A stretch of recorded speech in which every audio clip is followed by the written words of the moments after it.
तो चलिए शुरू करते हैं आज का क्लास। आज हम लोग देखेंगे भाषा और व्याकरण के बारे में थोड़ा सा केवल उसका परिचय। इसके बाद फिर आगे की कक्षाओं में हम इस पर विशेष चर्चा शुरू करेंगे। तो चलिए देखते हैं आज का क्लास।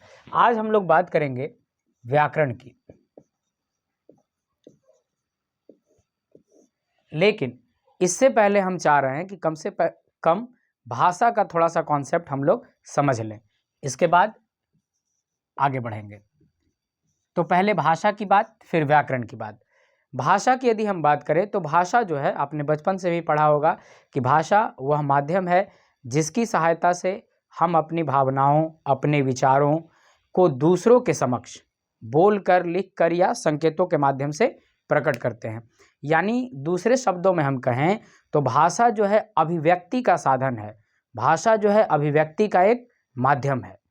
और भाषाओं की अगर हम बात करें तो भारत में जो संविधान है उसमें 22 भाषाओं को मान्यता दी गई है। ऐसे अगर बोलियों की हम बात करें तो बहुत सारी भाषाएं हैं, क्षेत्रीय, प्रादेशिक और बहुत सारी आदिवासी समुदायों के द्वारा बोली जाने वाली भाषा, लेकिन भारतीय संविधान में 22 भाषाओं को जो है मान्यता दी गई है, उसमें से हिंदी भी एक भाषा है।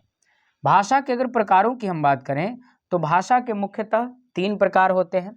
सबसे पहला अगर हम बात करें तो ये होगा आपका मौखिक भाषा।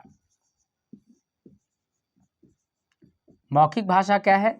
तो वैसी भाषा जिसे हम अपने स्वर तंत्रिकाओं के द्वारा, मुख के द्वारा बोलकर अगर किसी के समक्ष प्रकट करते हैं तो ऐसी भाषा को हम लोग कहते हैं मौखिक भाषा, जिस भाषा के माध्यम से भी हम आपको पढ़ाने का काम कर रहे हैं।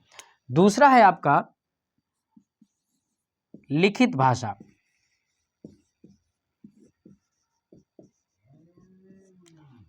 लिखित भाषा, जिस भाषा को हम लिख कर व्यक्त करते हैं उसे ही हम क्या कहते हैं? लिखित भाषा। चाहे न्यूज़पेपर हो, चाहे जितने भी तरह के किताबें हुई, सब इसी भाषा के अंतर्गत आती हैं। तीसरा है आपका सांकेतिक भाषा।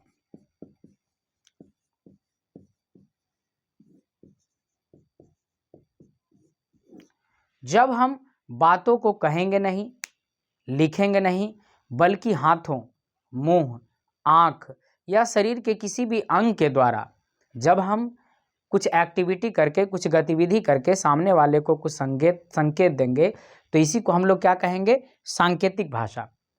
ठीक है, इसमें हम बोली का इस्तेमाल नहीं करते और ना ही लेखन कला का, लेखन शैली का इस्तेमाल करते हैं।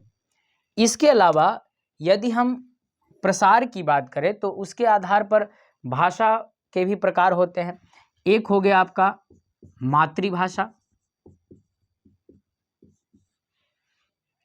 मातृभाषा की अगर हम बात करें तो मातृभाषा क्या है?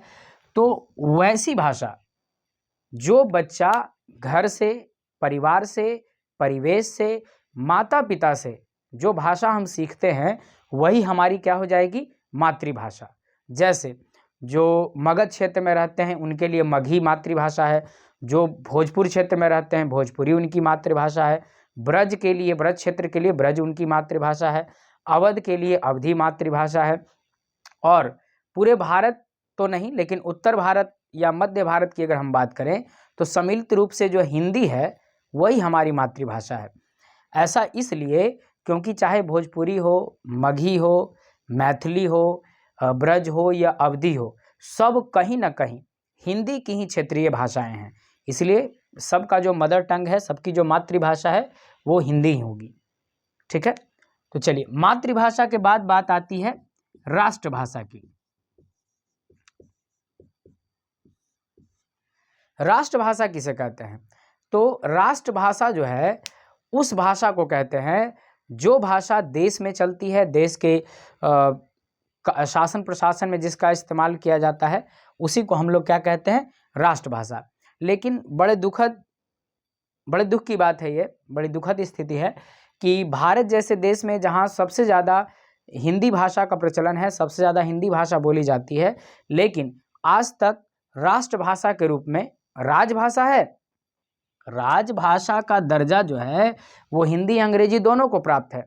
ठीक है, लेकिन राष्ट्रभाषा का दर्जा प्राप्त इसको नहीं है। देश के कामकाज की भाषा हिंदी को माना जाता है, अंग्रेजी को माना जाता है, लेकिन राष्ट्रभाषा के रूप में जो है दर्जा नहीं प्राप्त हो सका है। 1960 के दशक में एक बार सरकार ने ऐसा प्रयास किया था कि हिंदी को जो है राष्ट्रभाषा के रूप में दर्जा दे दिया जाए, लेकिन जैसे ही इसकी बात उठी थी दक्षिण भारत में जो है इसका बहुत ज़्यादा विरोध होना शुरू हो गया।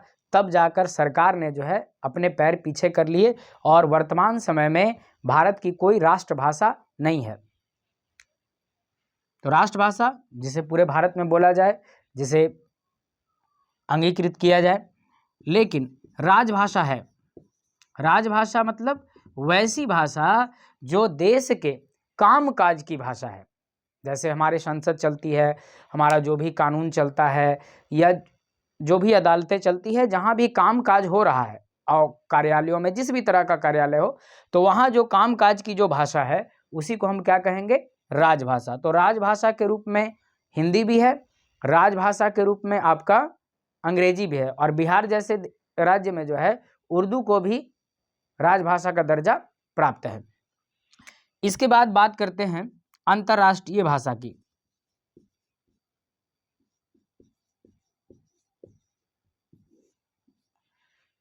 वैसी भाषा जो कई देशों में चलती है, अलग अलग देशों में बोली जाती है, अलग अलग देशों में समझी जाती है, उसी भाषा को हम क्या कहते हैं? अंतर्राष्ट्रीय भाषा कहते हैं। और अंतर्राष्ट्रीय भाषा आपको पता है अंग्रेजी सबसे ज़्यादा प्रचलित है। लेकिन एक बात हमेशा याद रखिएगा, दुनिया में जो है अंग्रेजी बोलने वालों की संख्या सबसे ज़्यादा नहीं है। सबसे ज़्यादा दुनिया में बोली जाने वाली जो भाषा है वो चीनी भाषा है, जिसको मंदारिन कहते हैं। दुनिया में सबसे ज़्यादा बोली जाने वाली भाषा क्या है? चीनी भाषा, मंदारिन। अंग्रेजी का नंबर उसके बाद आता है। और यही कारण है कि पिछले कुछ सालों से जो फेसबुक के मालिक हैं मार्क जुकरबर्ग, वे जो है चीनी भाषा मंदारिन सीखने का प्रयास कर रहे हैं ताकि वो चीनी जनता से कनेक्ट हो सके, क्योंकि सबसे ज़्यादा बोली जाने वाली भाषा है दुनिया में चीनी भाषा मंदारिन। और इस भाषा की अगर हम बात करें तो थोड़ा हम लोग मौखिक, सांकेतिक, लिखित सब तो देख लिए, लेकिन लिखित में एक पॉइंट और हमें बताना है। लिखित जो है इसको यूं ही नहीं लिखा जाता। लिखित भाषा को लिखने के लिए एक पद्धति का प्रचलन का आवश्यकता होता है, एक शैली की आवश्यकता होती है, जिसको कहते हैं लिपि। लिपि क्या है? किसी भाषा को लिखने के लिए जिन चिन्हों या जिन संकेतों का हम लोग प्रयोग करते हैं, उन्हीं चिन्हों और उन्हीं संकेतों को हम लोग क्या कहते हैं? लिपि। जैसे हमने क लिखा, ठीक है, हमने ख लिखा, तो ये क्या है? ये जो संकेत है जिसको हम क पढ़ रहे हैं, इस क यही लिपि है। ख जो हमने संकेत दिया यही क्या है? लिपि है। इसके अलावा हम ऐसे भी क पढ़ते हैं, ऐसे भी ख पढ़ते हैं, तो दोनों की लिपि बदल गई।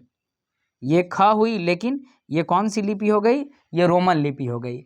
ये क हुआ, ये भी क भी पढ़ते हैं, जैसे कखारा जब हिंदी में पढ़ेंगे तो आप, तो ये कौन सी लिपि हो गई? ये रोमन हो गई, ये भी रोमन हो गई, और ये नागरी अथवा देवनागरी, ये भी नागरी अथवा देवनागरी।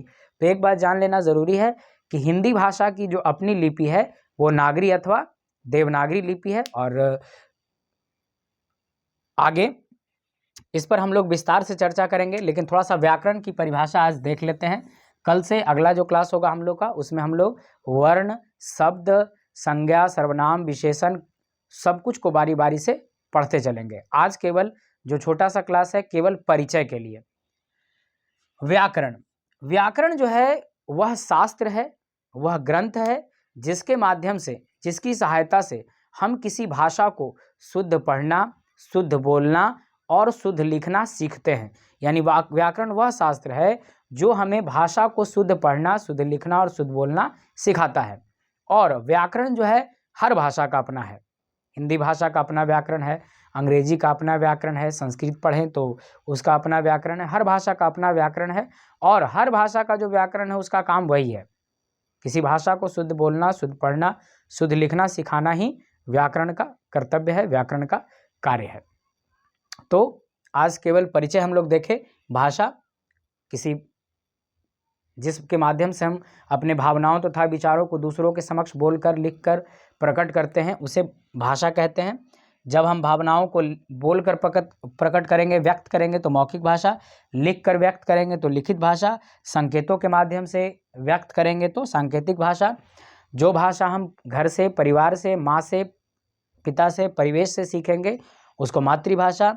जो पूरे देश में चलने वाली होगी राष्ट्रभाषा, लेकिन दुर्भाग्यवश भारत की कोई राष्ट्रभाषा नहीं है। राजभाषा जो देश के कामकाज की भाषा होगी वो राजभाषा होगी। अंतर्राष्ट्रीय भाषा जो पूरे विश्व में चलती हो, पूरे विश्व में प्रचलित हो, बोली समझी लिखी जाती हो। तो आज का क्लास इतना ही तक था। नेक्स्ट वीडियो में मिलेंगे और वो थोड़ा क्लास लंबा होगा अगला क्लास से, जिसमें हम लोग व्याकरण विस्तार से पढ़ेंगे। तो मिलते हैं नेक्स्ट वीडियो में, मिलते हैं नेक्स्ट क्लास में।